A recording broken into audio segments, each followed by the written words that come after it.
नमस्कार दोस्तों, आप सभी का स्वागत है मेरे यूट्यूब चैनल पर। हम डेली बेसिस पे करते हैं DSSS का प्रीवियस ईयर क्वेश्चन पेपर। तो आज जो हम पेपर सॉल्व करने जा रहे हैं वो TGT इंग्लिश फीमेल का है, जिसका पेपर 14/9/2021 को हुआ था।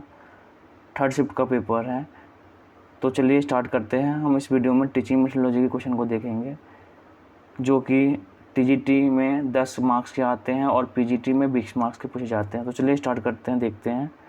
पहला क्वेश्चन है हमारा, अधिगम को प्रभावित करने वाले कारक सीखने के लिए तत्परता, रेडीनेस टू लर्न।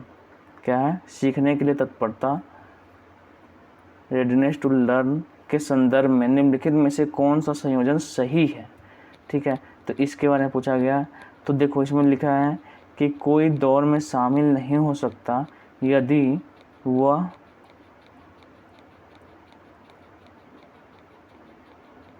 चलने में सक्षम नहीं है।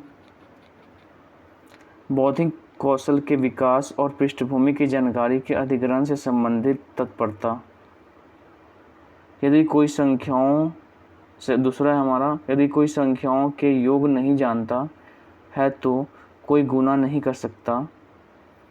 शारीरिक परिपक्वता से संबंधित तत्परता। तो इसमें पूछा गया आपसे कि कौन सी तत्परता सीखने के लिए तत्परता है। तो आप सीखें। देखो, इसमें कोई दौड़ में शामिल नहीं हो सकता यदि वह चलने में सक्षम नहीं है। बौद्धिक कौशल के विकास और पृष्ठभूमि की जानकारी का अधिग्रहण से संबंधित तत्परता। अब चलने में ही वो सक्षम नहीं है तो उसमें रेडीनेस होगा ही नहीं। ठीक है, यदि कोई संख्याओं का योग नहीं जानता तो उसमें भी क्या होगा? तत्परता। शारीरिक परिपक्वता से संबंधित तत्परता। तो इसमें दोनों में ना ही 1 सही है ना ही 2 सही है। ठीक है, ऑप्शन नंबर 4 हमारा राइट आंसर होगा इसमें। नेक्स्ट क्वेश्चन देखते हैं हम। निम्नलिखित में कौन सा कथन एक बच्चे में सामाजिक विकास के प्रतिनिधित्व नहीं करता है? तो सामाजिक विकास के बारे में कौन सा नहीं? देखो, बच्चों में रचनात्मकता का विकास होता है और कल्पनाशीलता बढ़ने लगती है। बच्चों में स्वायत्तता की भावना विकसित होती है। वे स्वतंत्र रूप से पर्यावरण का पता लगाने लगते हैं। बच्चे परियों की कहानियाँ और जानवरों की कहानियों में रुचि लेते हैं और बच्चों में स्वयं और उनके वातावरण के प्रति विश्वास अविश्वास की भावना विकसित होती है। तो बच्चे जो है परियों की कहानियाँ और जानवरों की कहानियों में रुचि लेते हैं। तो ऑप्शन नंबर इसमें कौन सा हो जाएगा? यही है जो सामाजिक विकास के प्रतिनिधित्व नहीं करती है, मतलब कौन सा सोशल डेवलपमेंट को नहीं बताता है। तो यही है हमारा, जो बच्चे परियों की कहानियाँ और जानवरों की कहानियों में रुचि लेते हैं। तो ये हमारा, इससे कोई भी सोशल डेवलपमेंट नहीं होता है। तो नेक्स्ट क्वेश्चन देखते हैं हम। अगला थोड़ा क्वेश्चन इसमें क्या है, थोड़ा बड़ा है तो इसलिए क्वेश्चन भी कट जा रहा है। देखो, शोर शराबे से दूर जगह, कमरों में उचित हवा का आवागमन, कक्षा के अंदर व बाहर स्वतंत्र गति करने की जगह, खेलने के लिए मैदान तथा अन्य पाठ्येतर क्रियाओं के लिए प्रावधान समावेशी शिक्षा के समर्थन करने के लिए अनिवार्य है। यह दिया गया कथन समावेशी शिक्षा को प्रभावित करने के लिए किस कारक का प्रतिनिधित्व करता है? एवैल्यूएशन सिस्टम, शिक्षकों की तैयारी, अवसंरचना। देखो, अगर मान लेते हैं ना कि शोर शराबे से दूर जगह अगर दिया गया तो ये इंफ्रास्ट्रक्चर के बारे में बता रहा है ना। तो ऑप्शन नंबर कौन सा हो जाएगा? हमारा 3 राइट आंसर हो जाएगा। नेक्स्ट क्वेश्चन देखते हैं हम।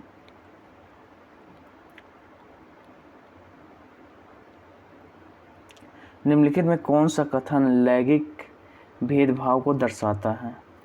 1 मिनट, यहाँ हम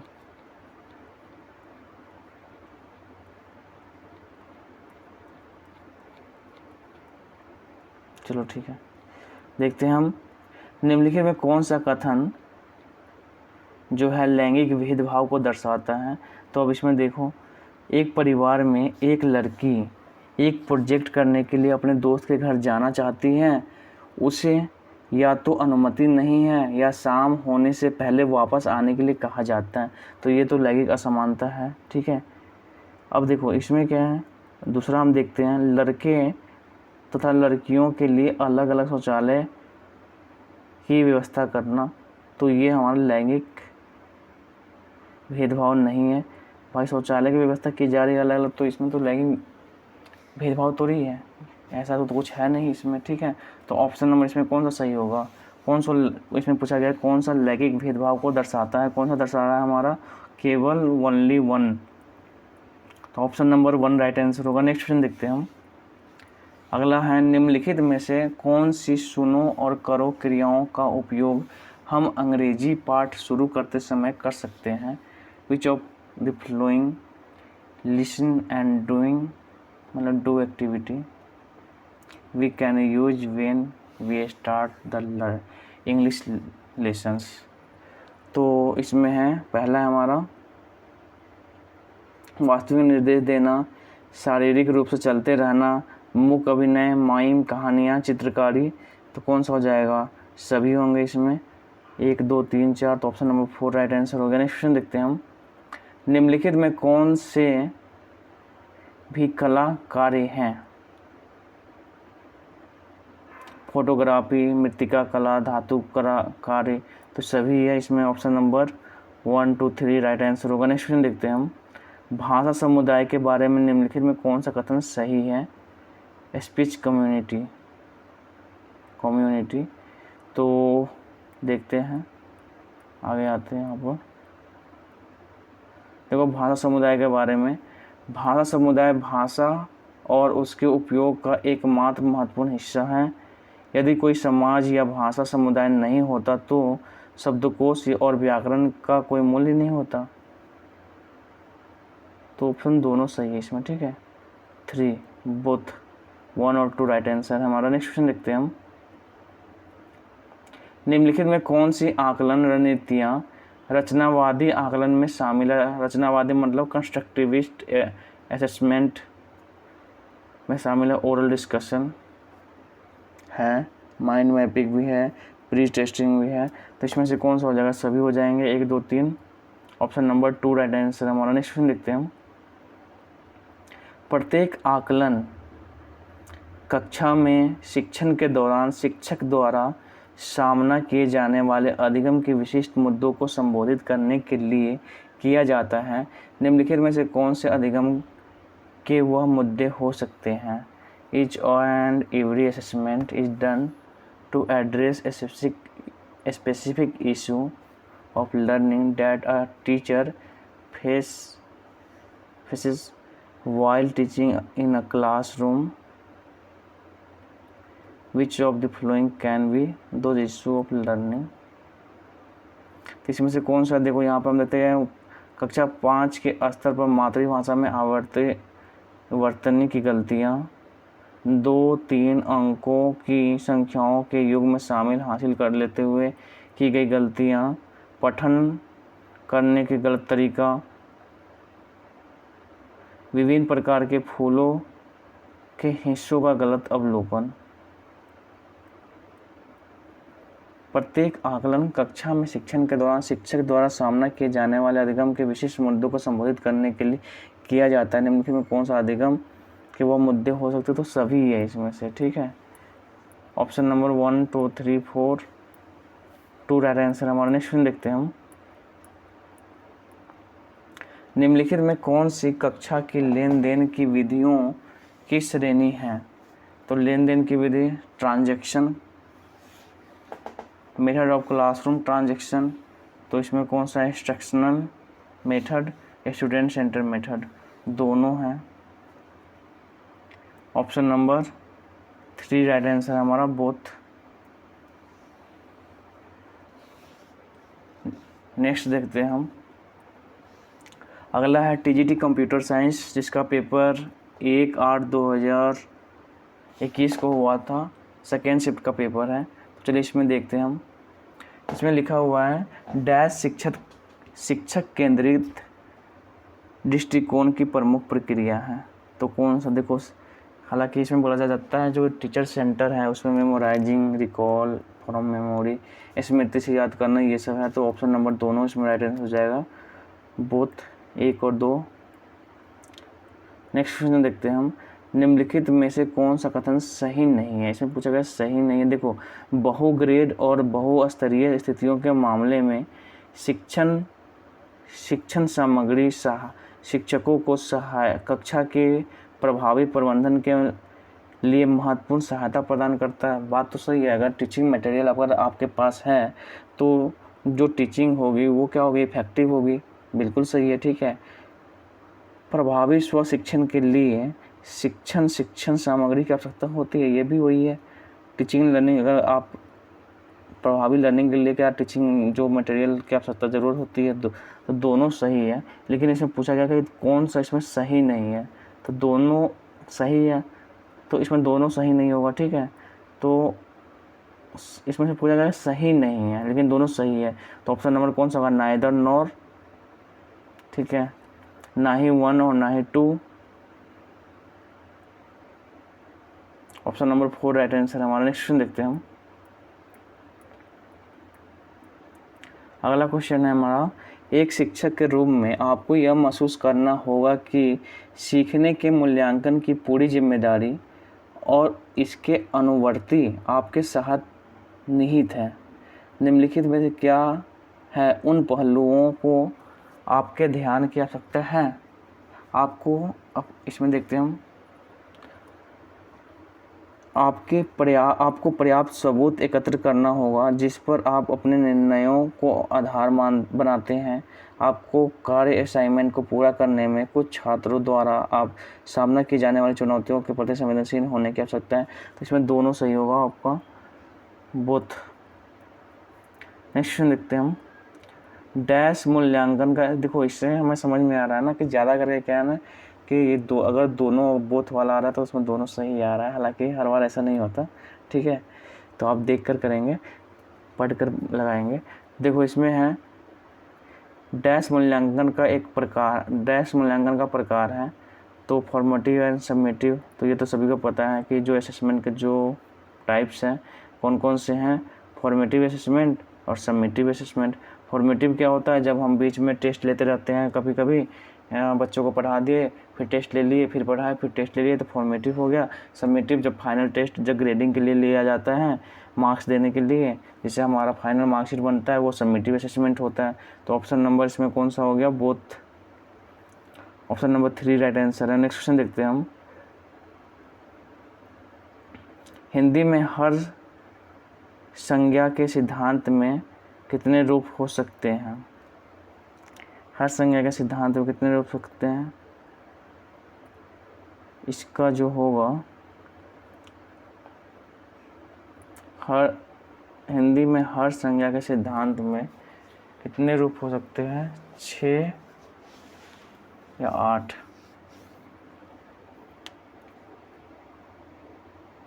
एक बार इसका देख लेते हैं कौन सा है। 4 दिया हुआ है, 6 रूप दिए गए हैं, ठीक है। ऑप्शन नंबर 4 राइट आंसर हमारा। नेक्स्ट क्वेश्चन देखते हैं हम। निम्नलिखित में कौन सा कथन सही नहीं है, ये पूछा गया है। संस्कृत ब्राह्मण समाज की मानक भाषा है, फारसी ईरानियों की मानक भाषा है। अब देखो इसमें पूछा गया कौन सा सही नहीं है, तो दोनों तो सही है, तो इसमें क्या नाइदर नॉर, ठीक है। ऑप्शन नंबर 4 राइट आंसर हो जाएगा। नेक्स्ट क्वेश्चन देखते हैं हम। ऐसे विभिन्न कारक हैं जिन पर हमारी पसंद शब्दों की पसंद है। हमारे वाक्यों का चयन हमेशा निर्भर करता है। निम्नलिखित में से कौन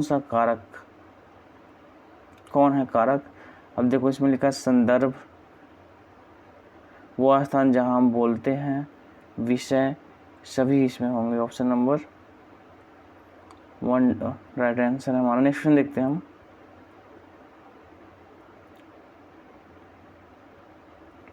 प्राथमिक स्तर पर क्षेत्रीय कला और शिल्प के बारे में जागरूकता कैसे मदद करती है। रीजनल आर्ट और क्राफ्ट कैसे हेल्प करती है। पारंपरिक और समकालीन कला और कला के टुकड़ों, थोड़ा बड़ा कर लेते हैं, को पहचानने और बढ़ावा देने के लिए, ठीक है, बात तो सही है। भारत की बहुलवादी संस्कृति विरासत के बारे में बच्चों को संवेदनशील बनाना, स्थानीय शिल्प के बारे में जागरूकता देना, जागरूक करना, ठीक है, तो ये भी सही है हमारा, तो बहुत सही होगा ऑप्शन नंबर 3 राइट आंसर है। नेक्स्ट क्वेश्चन देखते हैं हम। लिंग भेदभाव हो सकता है प्रत्यक्ष या परोक्ष, दोनों सही है, इसमें दोनों टाइप के हो सकते हैं। निम्नलिखित में कौन सा सशक्त महिलाओं का संकेत है, तो देखते हैं यहाँ पर हम। सामाजिक परिवर्तन में भागीदारी, विकास प्रक्रिया में भागीदारी, दोनों सही है, इसमें ऑप्शन नंबर 3 राइट आंसर हमारा। 1 और 2 दोनों राइट आंसर है। नेक्स्ट क्वेश्चन देखते हैं। अगला है टीजीटी कंप्यूटर साइंस में पूछा गया है, तो इसको भी देख लेते हैं। टीजीटी कंप्यूटर साइंस का पेपर कब हुआ था? 1/8/2021 को हुआ था। शिफ्ट 3rd में पूछा गया क्वेश्चन है, तो इसको देखते हैं।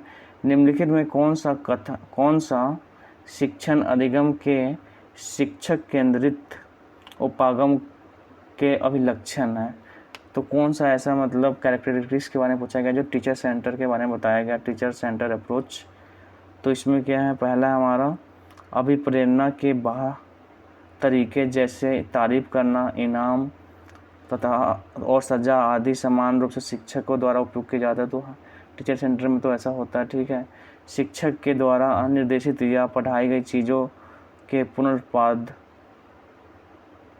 और अप्रोच सुनने, पाठ करने और लिखने पर बल दिया जाता, तो ये भी सही है, ठीक है। तो ऑप्शन नंबर इसमें कौन हो गया? बोथ राइट आंसर है। नेक्स्ट क्वेश्चन देखते हैं हम। दूसरा क्वेश्चन है इसमें, कक्षा में वास्तविक वस्तुओं को लाना हमेशा संभव नहीं होता, रियल ऑब्जेक्ट को लाना हमेशा संभव नहीं होता। दिए गए कथन के पीछे निम्नलिखित में कौन सा कारण है? तो वस्तु के आकार का माप, सुरक्षा और मूल्य तीनों है इसमें, ठीक है।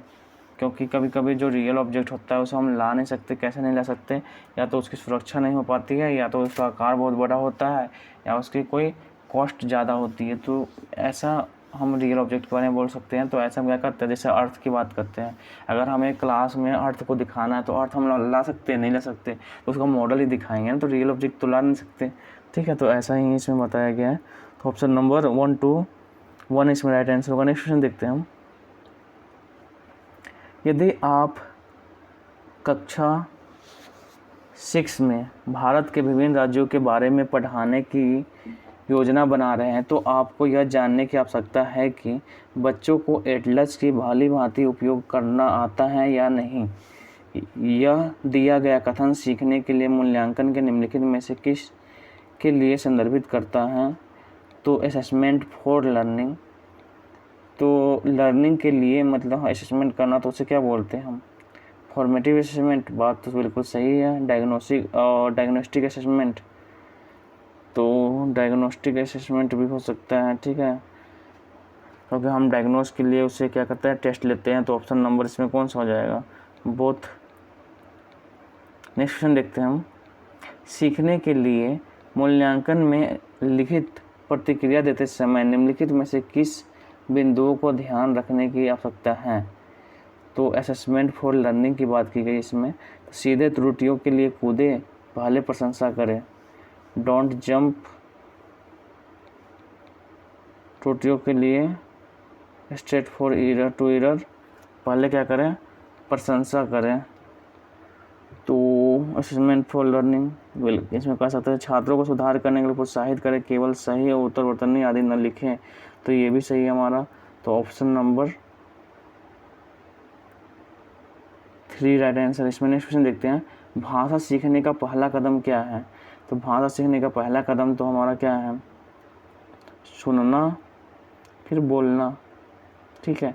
तो ऑप्शन नंबर ये भी दोनों हो जाएगा, both. Option number 3 right answer. Next question देखते हैं हम कक्षा में सुनने और बोलने के अवसर कैसे प्रदान कर सकते हैं?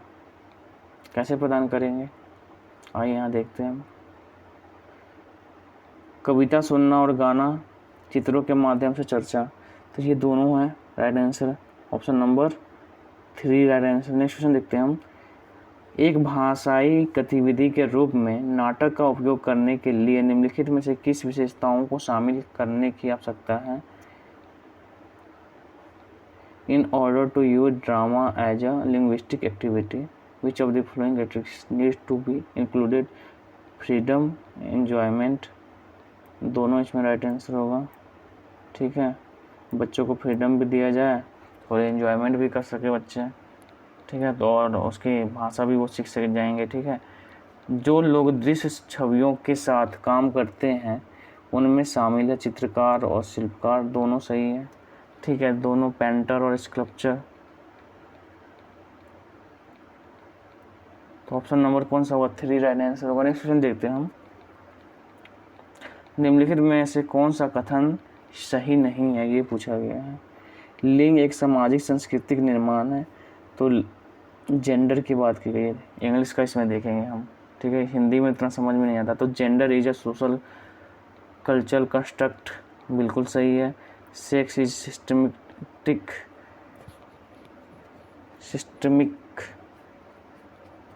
व्यवस्थित होता है, तो दोनों इसमें राइट, दोनों सही है हमारा।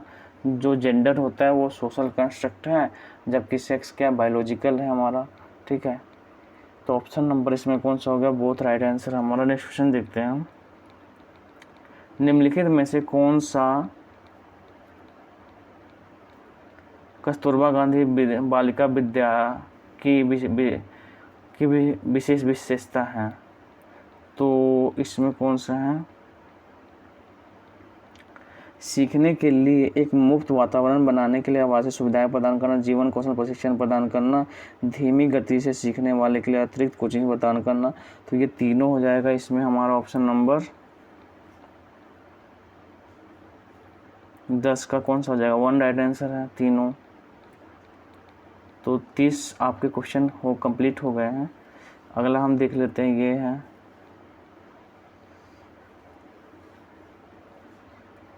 इसको देख रहे टीजीटी कंप्यूटर साइंस में पूछा गया है, जिसका पेपर 7/8/2021 को हुआ था। शिफ्ट 1 का पेपर है। ठीक है, तो इसमें कितने क्वेश्चन हैं? हालांकि 6 ही क्वेश्चन है इसमें। चलो इसको भी देख लेते हैं। As per national curriculum framework 2005 राष्ट्रीय पाठ्यक्रम की रूपरेखा 2005 के अनुसार निम्नलिखित में से कौन सा कथन विषय केंद्रित उपागम के संदर्भ में सही नहीं है? शिक्षक के लिए पाठ्यपुस्तक ही केवल मुख्य स्रोत है, तो ऐसा तो है नहीं। छात्रों के बारे में को बार बार पढ़कर तथ्यों को स्मरण करने पर बल दिया जाता है, तो ये तो सही है। ठीक है, तो इसमें से बोला कौन सा सही नहीं? तो केवल 1 सही नहीं है। ऑप्शन नंबर 1 राइट आंसर होगा। नेक्स्ट क्वेश्चन देखते हैं। अगला पूछा गया, निम्नलिखित में से कौन अधिकांश स्कूलों में शिक्षकों तथा छात्रों द्वारा तैयार की जाने वाली शिक्षण अधिगम सामग्री है? ग्राफ, संख्या और मनमाला कार्ड, विभिन्न विषयों पर फ्लैश कार्ड। तो ये सभी होंगे इसमें। ऑप्शन नंबर 4 राइट आंसर होगा। 1 2 3। नेक्स्ट क्वेश्चन देखते हैं हम। जब हम स्वयं के प्रदर्शन या दूसरों के प्रदर्शन का आकलन करते हुए नए अनुभव एकत्र करते हैं, तो सीखने और मूल्यांकन की प्रक्रिया उनके बीच सीमांकन की रेखा खो दे। ऐसे उदाहरण में मूल्यांकन डैश प्रक्रिया बन जाता है। सीखना, पढ़ना, बोलना, शिक्षण।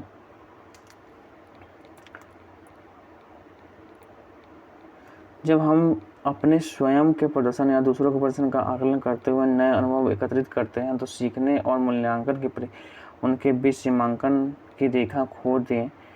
ऐसे उदाहरण में मूल्यांकन एक सीखना लर्निंग बन जाता है, लर्निंग वाली प्रक्रिया। ठीक है, फुल लर्निंग। तो ऑप्शन नंबर 1 राइट आंसर होगा। नेक्स्ट क्वेश्चन देखते हैं हम।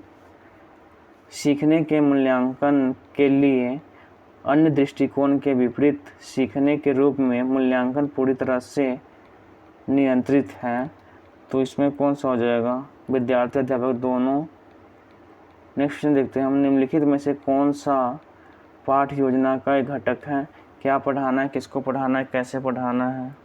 ठीक है, तो पाठ योजना का सभी घटक है। नेक्स्ट क्वेश्चन देखते हैं हम। अगला तो इसमें है ही नहीं।